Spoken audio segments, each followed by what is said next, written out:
Publik dibuat geger dan heboh oleh pengakuan blak-blakan manajer artis Kim Howard bahwa dirinya pernah pacaran dengan seorang aktor ternama Indonesia. Pengakuan blak-blakan Kim tersebut menjadi seperti bola liar, memicu berbagai interpretasi, apalagi disusul munculnya inisial R di sosial media. Diakui Kim sebagai masa lalunya, benarkah ia juga mengakui bahwa kepopulerannya kini berkat jasa sang aktor mantan kekasihnya itu? Benarkah Kim pernah melontarkan nama sang aktor kepada publik atau sama sekali merahasiakannya? Tak kalah heboh adalah klarifikasi Kim Howard mengenai pernyataan ceplos-ceplosnya di sosial media baru-baru ini soal pocong lontong dan puspitong. Diduga netizen ditujukan untuk menyindir Puput Sudrajat, istri Dodi Sudrajat. Seperti apa jawaban Kim atas dugaan tersebut? Benarkah dugaan tersebut membuat dirinya merasa difitnah lantaran pernyataannya tidak mengarah ke Puput atau seseorang? Seperti apa pula tanggapan Kim yang notaben sahabat baik almarhumah Vanessa Angel atas aksi Dodi Sudrajat menyambangi kediaman Faisal pada suatu pagi dengan membawa pengacara dan wartawan hendak membawa gala? Apa yang membuat Kim dibuat gemas terhadap Dodi? Lalu, seperti apa pula jawaban Ayu Wisya, konten kreator yang sudah 2 kali disomasi Dodi dengan tuduhan telah mencemarkan nama baik dan menghina Dodi? Pemirsa, bersama Intens Investigasi, kami hadirkan kabar terkini, terpercaya dan teraktual. Tetapi sebelumnya, jangan lupa untuk like, subscribe, dan juga share channel YouTube ini.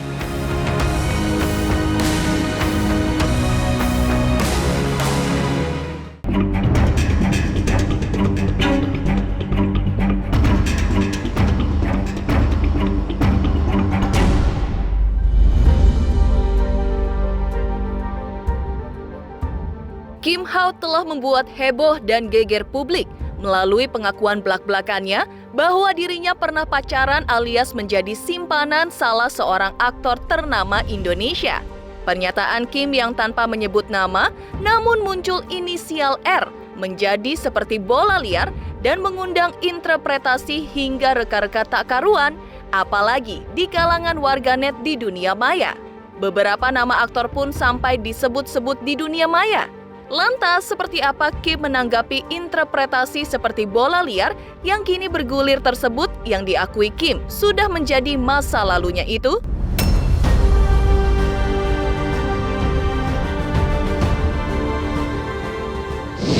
Kan gini sebenarnya, aktor laki-laki itu banyak banget, nggak cuman apa yang sekarang masyarakat nilai aja. Itu kan udah kebebasan masyarakat, mau nilai artisnya siapa, yang digandrungin masyarakat, digandrungin emak-emak, digandrungin ABG kan banyak. Tapi kan lu kayaknya masyarakat tuh kayak menggiring si A gitu, kasihan si A-nya lagi naik-naiknya terus tiba-tiba disengat pautkan dengan gue gitu.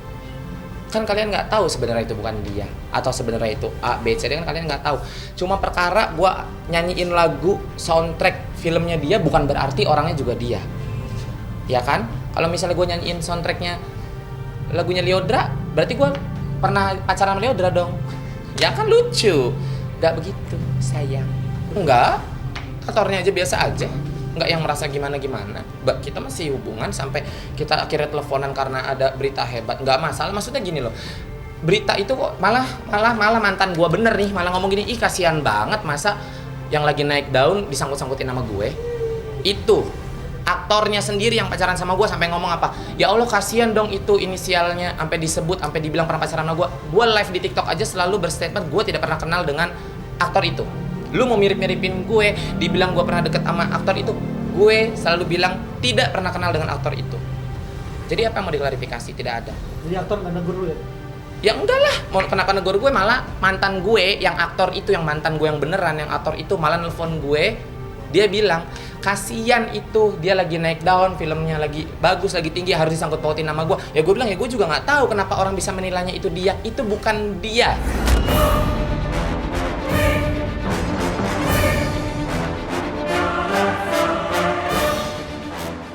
Mengaku pernah menjadi simpanan aktor ternama Indonesia selama bertahun-tahun, Kim Haut juga secara belak-belakan mengakui bahwa berkat bantuan aktor yang kini menjadi mantannya tersebut, Kim kini bisa sukses seperti sekarang. Namun, Kim tetap konsisten dirinya tidak pernah menyebut nama aktor yang notaben mantan kekasihnya itu. Ia pun tidak pernah menjelek-jelekan nama sang mantan kekasihnya.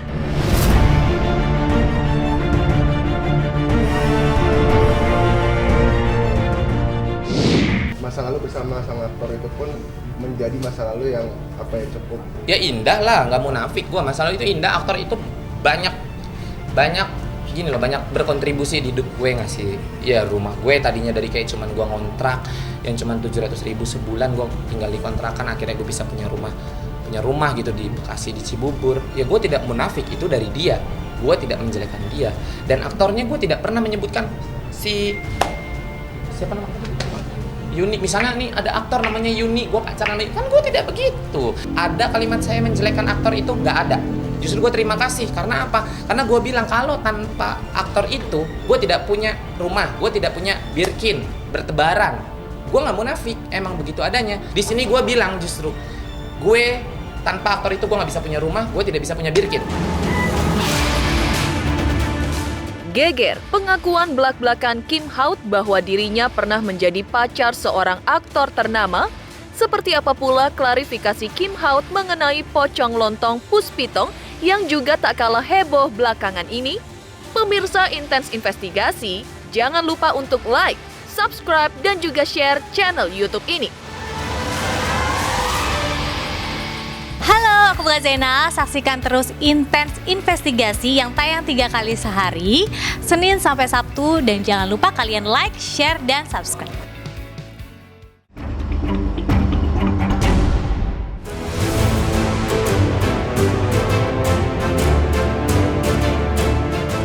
Di tengah geger pengakuan belak-belakan Kim Haut pernah pacaran dengan aktor populer Indonesia, Kim Haut kembali klarifikasi soal pernyataan ceplos-ceplosnya di sosial media, yaitu pocong lontong Puspitong. Reaksi netizen yang mengartikan pernyataan Kim mengarah ke Puput Sudrajat, istri Dodi Sudrajat, disebut Kim tidak mengarah ke satu orang. Menanggapi kabar yang menyebutkan bahwa Puput merasa difitnah atas pernyataannya itu, Kim mengaku tidak pernah memfitnah Puput Sudrajat. Selain itu, dirinya pun tidak mengenal Puput. Itu gini, sebenarnya kan gue tidak pernah kenal dengan Ibu Puput. Ya nih, dengerin, saya tidak pernah kenal dengan Ibu Puput. Ibu Puput merasa difitnah. Saya tidak pernah memfitnah Ibu Puput dan saya tidak pernah menceritakan apapun tentang Ibu Puput. Apapun yang saya jelaskan di live saya, apapun yang saya jelaskan di Instagram, YouTube, dimanapun, tidak mengarah ke satu orang. Saya spontan. Ada pocong, ada lontong. Kalau lu menilainya itu A, itu B, itu C, itu murni mutlak hak kalian semua. Kan aku bilang kalau dia menyebut nama dengan jelas pasti pengen ngelaporin, tapi kalau nggak menyebut nama ya buat apa? Buat apa? Takut salah. Mungkin bukan buat Mbak Puput, mungkin buat orang lain kan. Nggak menyebut nama, cuman mungkin digoreng dengan foto-foto Mbak Puput. Udahlah, biarin, yang penting bukan ke Mbak Puput gitu aja. Santai aja sih, Mbak Puput malah ketawa-ketawa, malah ngakak. Gue pengen langsing kayak gitu kan.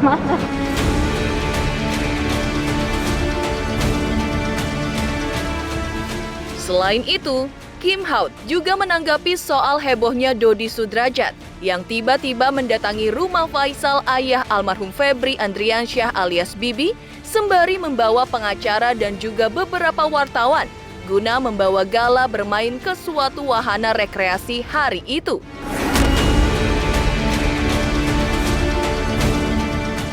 Menurut Kim, aksi Dodi tersebut aneh alias tidak wajar hingga membuat Kim merasa gemas plus kesal. Lantas benarkah Dodi sebelumnya sudah diberitahu pengacaranya bahwa cara seperti itu tidak akan berhasil memecahkan masalah? Itu aneh sih, karena gini loh, maksudnya kayak lu kan mau nengokin cucu, harusnya kalau gue sih pribadi nih ya, gue menganalogikan itu adalah diri gue. Misalnya gue cucunya dari kakek gue nih, ya harusnya kakek gue datang ke rumah gue ya baik-baik, namanya cucu kandung. Ya kan, katanya cucu kandung, ya datanglah baik-baik, nggak perlu ada kayak pengacara, ada wartawan juga nggak sih? Ya, gue juga ada wartawan juga, ada pengacara. Maksudnya kayak gitu kan buat apa gitu? Sebenarnya kalau memang tujuannya kekeluargaan, ya kita harus musyawarah secara kekeluargaan, out of record, tanpa media, tanpa hidup pikuk keramaian lah. Kayak satu keluarga ke satu keluarga lainnya gitu aja cukup. Jadi itu udah aneh sih menurut gue. Nggak tahu tujuan dan niatnya apa. Ya jujur, siapa sih yang nggak gemes? Kalian gemes nggak semuanya? Jujur coba, kalau lu punya cucu lu disamperin misalnya sama kakeknya tapi bawa wartawan bawa media, lu coba jawab jujur, gemes nggak? Kesal kan? Ya sudah, lu aja punya jawaban pertanyaan lu sendiri. Saya sendiri juga kaget maksudnya begini, pagi-pagi jam 8:30 kurang itu saya kedatang tamu boleh dibilang tamu tak diundang lah, kan nggak ada konfirmasi, nggak ada.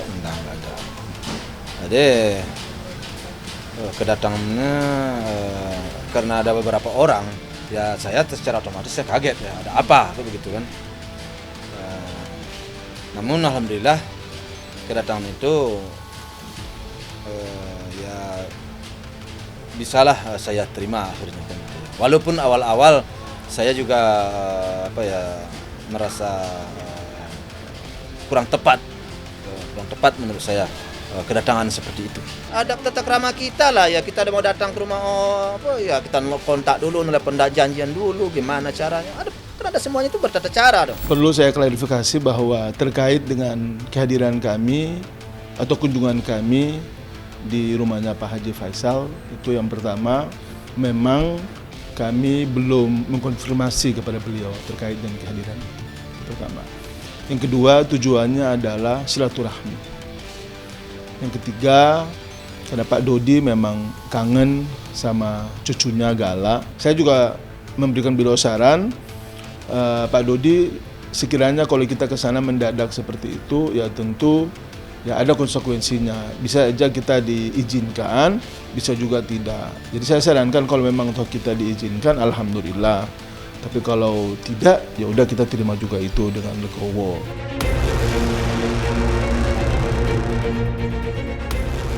Klarifikasi Kim Haut mengenai pocong lontong hingga tanggapannya soal aksi Dodi Sudrajat datangi rumah Faisal hendak membawa Gala tanpa permisi. Seperti apa pula jawaban Ayu Wisya atas 2 kali somasi dari Dodi Sudrajat? Pemirsa Intens Investigasi, jangan lupa untuk like, subscribe, dan juga share channel YouTube ini. Saya Dul Jalani, saksikan terus Intens Investigasi yang tayang 3 kali sehari, Senin sampai Sabtu. Jangan lupa like, share, and subscribe.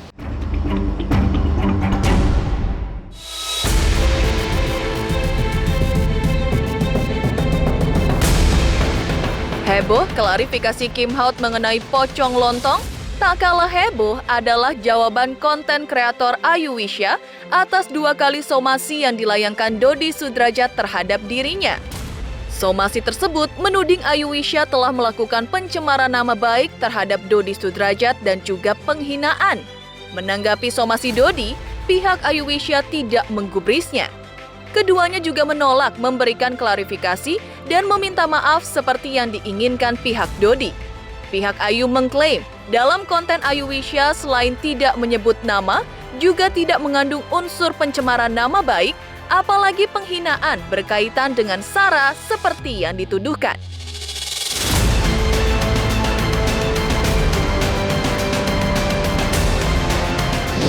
Terkait dengan somasi dari DS, ya, pengacaranya mengirimkan somasi pada tanggal 14 Januari 2022, ya, terkait dengan dugaan penghinaan dan pencemaran nama baik yang diduga dilakukan oleh Ayu Wisya. Ya, konten-konten yang dipersoalkan itu mulai dari tanggal 23 Desember 2021 sampai 14 Januari 2022. Ini dilayangkan tanggal 14. Nah, dikasih waktu 3 kali 24 jam. Lalu kemudian karena kami tidak menanggapi dan membalas terkait dengan somasi ini, lalu muncul somasi kedua, yaitu hari Senin. Somasi kedua ini juga kami abaikan. Ya, dia mengasih waktu 3 kali 24 jam. Menurut kami tidak perlu ada yang diklarifikasi dan melakukan permohonan maaf karena dia menuduh klien kita Ayu Wisya ini dengan pasal 27 ayat 3 Undang-Undang ITE, junto pasal 28 ayat 2. Menurut kami, klien kami tidak pernah sedikit pun melakukan pencemaran nama baik maupun penghinaan terhadap DS ini. Kalau ada kesamaan cerita ya atau nama ya, itu jangan baper. Karena secara sempurna, secara lengkap tidak pernah klien kita ini menyebutkan nama DS ini. Karena kami sudah mengantongi namanya juga secara sempurna, secara lengkap, bukan nama yang sebenarnya gitu loh. Sehingga kalau dia merasa ya itu urusan dia. Tapi pasal 27 ayat 3 itu junto surat keputusan bersama Menkominfo, Kejagung dan Kapolri sudah menegaskan bahwa unsur pasal ini tidak bergantung pada perasaan korban, tapi bergantung pada apakah memenuhi unsur atau tidak. Nah, menurut hemat kami dari seluruh video yang diunggah oleh klien kita, tidak ada satu unsur pun yang mencemarkan nama baik DS maupun M ini. Apalagi dia menuduh klien saya dengan pasal 28 ayat 2. Ini gila lagi nih, lebih gila lagi 28 ayat 2 ini. Ini soal ras. Karena tidak ada satu konten pun di dalam video yang diunggah oleh klien saya yang mengandung sara.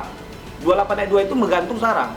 Jadi pasal 28 ayat 2 itu menyebutkan setiap orang dengan sengaja ya tanpa hak menyebarkan informasi yang bertujuan untuk menimbulkan kebencian atau permusuhan baik individu atau kelompok ya kepada berdasarkan sara, suku, agama, ras dan golongan tertentu. Ini lebih gila lagi, ancaman pidana 6 tahun loh, nggak main-main.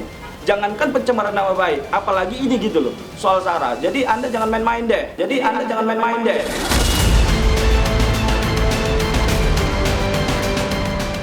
Kami dari jam 5:30 sore tadi sudah ada di Polda Metro Jaya.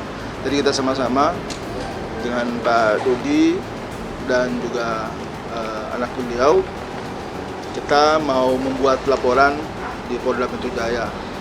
Namun hingga saat ini sudah pukul 22:07. Kita belum juga laporan itu diselesaikan karena ada beberapa hal. Yang pertama adalah karena diskusi dan membedah case ini sehingga unsur-unsurnya terpenuhi. Karena itulah hingga saat ini kami memberikan keterangan kepada teman-teman media ini, itu LP itu juga belum diterbitkan.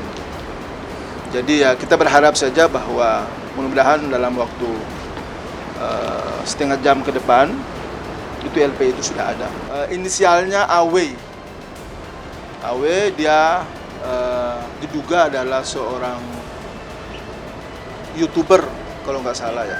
Terkait ada beberapa pasal hubungannya dengan tindak pidana Undang-Undang ITE dan juga tindak pidana umum. Intinya yang disampaikan itu adalah ujaran kebencian, penghinaan, pencemaran nama baik, dan saya kira teman-teman media juga pasti sudah mengetahui itu. Kepada siapa ini? Kepada Pak Dodi dan anaknya beliau. Anak Pak Dodi. Mayang ya Pak?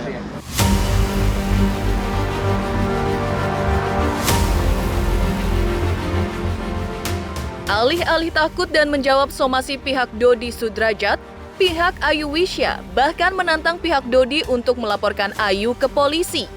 Hal itu lantaran selain merasa isi kontennya tidak mengandung unsur-unsur yang dituduhkan, juga tidak menyebut nama Dodi Sudrajat ataupun Mayang putrinya.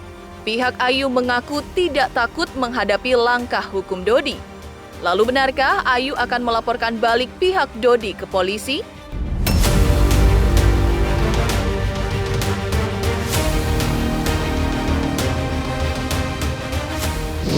Makanya saya sampaikan secara resmi bahwa kami akan menantang dia juga. Kalau bisa masuk ini perkaranya, ya, saya perlu berguru sama dia, gitu loh. Karena tidak ada penyebutan nama yang sempurna, tidak ada menyebutkan nama secara sempurna oleh Ayu. Oleh karena itu dia jangan merasa gitu loh, ya. Dan tidak ada juga foto ataupun stitch gitu loh, stitch video yang bertujuan atau menembak dia langsung, nggak ada. Jadi ini baper dia. Baper, bawa perasaan gitu loh. Oleh karena itu kami sangat meyakini unsur pasal di dalam Undang-Undang ITE sama sekali tidak terpenuhi dalam perkara Ayu Wisya. Oleh karena itu saya menyampaikan sama beliau, kami menolak untuk mengklarifikasi dan meminta maaf kepada DS maupun pengacaranya. Kalau soal jalur hukum tentu ya pasti itu, karena di sini, nah makanya saya bilang dia udah sering mengultimatum orang, tapi tidak ada satupun yang terbukti. Contoh yang kemarin ada yang diultimatum kan F kan, saya bener nggak dia ultimatum 3 kali masalah soal asuransi ya, soal asuransi dia ultimatum, ada nggak LP-nya masuk? Nggak ada. Makanya saya bilang resmi hari ini ya buktikan gitu loh, jangan hanya cuap-cuap, malu kita ya. Bukan kami menantang, tapi Anda sudah menyebut-nyebut nama klien saya, jadi saya juga tersinggung karena itu. Nah tiba-tiba pas waktu aku munculkan video seperti itu, tahu-tahu viral. Itu aja sih. Sebenarnya aku nggak ada niat tertuju pada 1, 2, 3 orang yang spesifik untuk menyinggung atau menghina atau mencemarkan nama baik, gitu aja sih. Nggak ada takut karena emang nggak ada niat ke sana. Kaget kok tiba-tiba saya dilaporkan gitu, dan dengan pihak yang tidak ada niat saya tertuju kepada dia gitu. Demikian pemirsa, kabar terkini, terpercaya dan teraktual yang kami hadirkan hari ini.